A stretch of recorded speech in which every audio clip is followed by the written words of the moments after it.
안녕하세요. 오늘 저희가 함께 살펴볼 자료는요, 법무법인과 컨설팅 기업에서 나온 심층 보고서들입니다. 이걸 바탕으로 새로 출범한 대한민국 제21대 정부, 이 정부의 핵심 정책 방향을 좀 속속들이 파헤쳐보려고 해요. 어떤 변화가 있을지, 또 이게 여러분께는 어떤 의미일지 한번 같이 짚어보시죠. 네, 이재명 후보가 49.42% 득표율로 당선되면서 이제 새 정부가 공식 출범을 했죠. 근데 이게 탄핵 때문에 보궐선거였잖아요. 그래서 대통령직 인수위원회는 따로 없고 아마 국정기획자문위원회 같은 그런 기구를 통해서 국정과제를 정할 것 같습니다. 아, 그렇군요. 절차상 좀 차이가 있네요. 네. 보고서들을 보면 공통적으로 일단 경제 살리기가 최우선이다. 뭐 이런 분석이 많더라고요. 역시 경제가 제일 시급하군요. 보고서들에서도 성장과 회복, 이걸 핵심 키워드로 꼽던데, 특히 경제 성장을 외조나 산업 정책의 기본으로 삼는다는 점, 이게 좀 흥미로웠어요. 맞습니다. 그러니까 국익을 최우선으로 하면서 좀 실용적인 협력을 하겠다. 이런 경제 중심 외교, 통상 정책이 예상됩니다. 보고서들은 뭐 수출 다변화라든지 아니면 핵심 소재, 광물 이런 거 공급망 안정시키는 거요. 네, 요즘 정말 중요하죠. 그렇죠. 그리고 전력 산업은 국내에서 생산하도록 촉진하는 거 이런 부분들을 강조하고 있어요. 아무래도 이게 국제 정세가 불안정하니까 경제 안보 이걸 강화하려는 의지가 좀 강해 보입니다. 경제 안보. 네. 그래서 뭐 미국이나 중국 같은 주변 강대국하고는 좀 실용적으로 가고 또 EU나 아세안과는 협력을 더 강화하면서 외교 무대 자체를 넓히려는 그런 움직임으로 보여요. 경제 안보 강화, 확실히 중요한 지점이네요. 그럼 산업 쪽은 어떤가요? 보고서들 보니까 AI, 반도체, 뭐 방산, 이런 첨단 기술 분야 투자를 엄청 강조하던데요. 그렇습니다. 특히 AI 분야 있잖아요. 여기에는 무려 100조 원 규모의 투자를 언급하면서 거의 뭐 국가 역량을 총동원하겠다 이런 의지가 강하게 드러나죠. 100조요. 와, 정말 역대급 규모인데요. 네, 그렇죠. 그래서 뭐 대통령 직속으로 국가인공지능위원회 역할도 강화하고 AI 기본법 하위 법령도 빨리 만들 것 같고요. 다만 보고서들이 좀 지적하는 부분도 있어요. 과거에도 비슷한 정책들이 있었는데 사실 구체적인 성과가 좀 부족했다. 이런 점을 짚으면서요. 아, 실행력이 문제다. 네.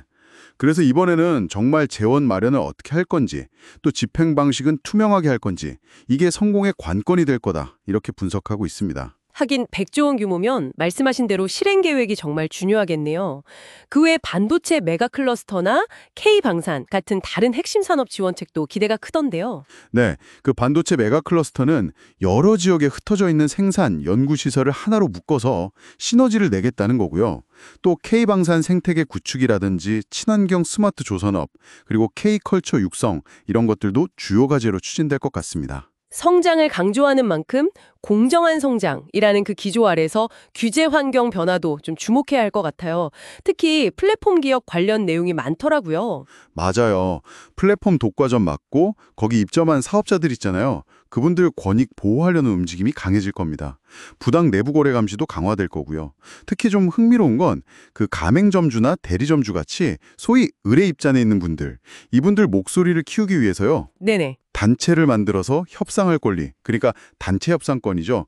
이걸 보장하는 방안이 논의될 수도 있다는 점입니다. 와, 단체 협상권이요. 그건 정말 큰 변화가 될 수 있겠는데요. 기업 지배구조 개선 이야기도 나오던데 이건 조금 더 설명해 주시죠. 뭐 이사의 충실의 의무 대상을 확대한다거나? 아, 네.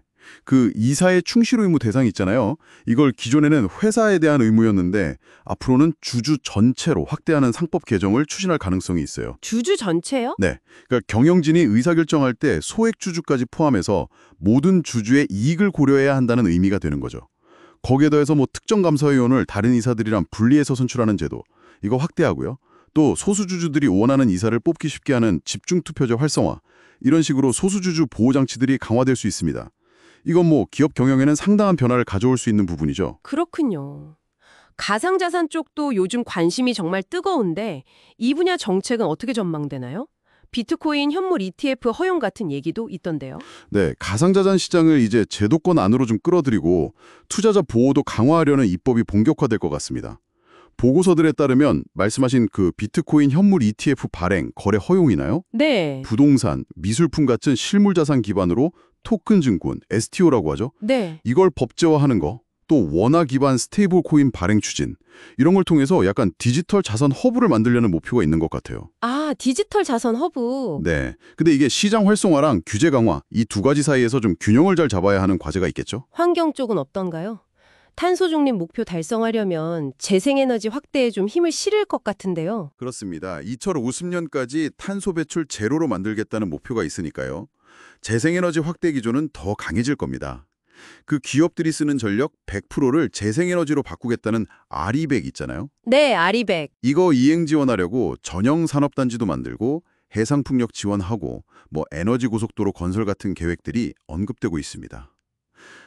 그리고 탄소 배출권 유상 할당 비율이 높아질 가능성도 있어서 이건 기업들 부담이 좀 커질 수 있는 부분이고요. 정말 다방면을 걸쳐서 큰 변화가 예상되네요.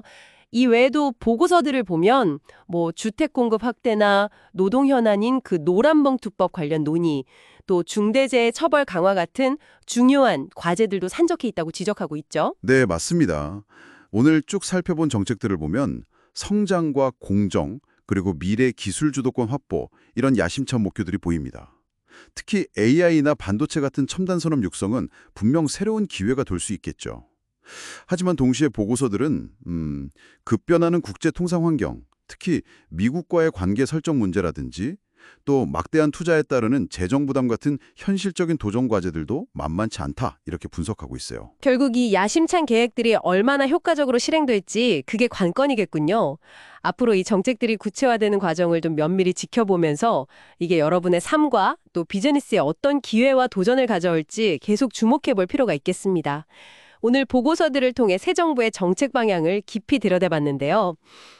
결국 이 모든 계획의 성패는 속도와 디테일에 달린 것 같다는 생각이 드네요. 그렇죠. 방향은 제시됐지만 실행이 중요하니까요. 네, 과연 새 정부가 이 복잡한 과제들을 얼마나 빠르게 또 얼마나 세밀하게 추진해 나갈